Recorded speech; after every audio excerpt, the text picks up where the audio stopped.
G'day guys, in this video I'm just having a bit of a chat regarding this Gigabyte board that I've worked on. The GA-H97M HD3. Now what this machine was doing was I would turn it on, it would get to BIOS, it wouldn't display this icon or this menu here. You'd see the Gigabyte, UFEI dual BIOS, blue screen, and the computer would power off. And then I would try to restart. The system itself would post. So I'd get a post, single beat. Didn't matter if I had hard drives disconnected, RAM changed, dedicated graphics card removed, wireless card removed, or even a different power supply. It would still do the exact same symptoms over and over and over again.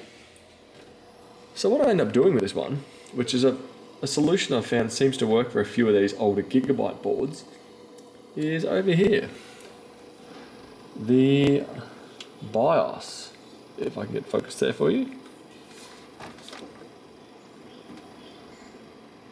So see how we got master BIOS and backup BIOS. I believe that the master BIOS chip had failed and I had to convert it to the backup BIOS. The easiest way for me to do that on here, being you can't actually select which BIOS you want to load, was I physically unsoldered the master BIOS and put it where the backup was and switched the backup to being the master. So with that I was able to use my solder station to heat it up to about 370 degrees Celsius at 60 flow.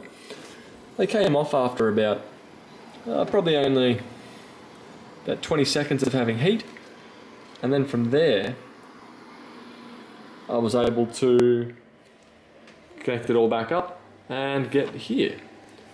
So what I did from there after that was I entered the BIOS and I updated the BIOS to F8. There was a BIOS revision available, so I suspect if you've got a similar machine you may be able to do the exact same steps.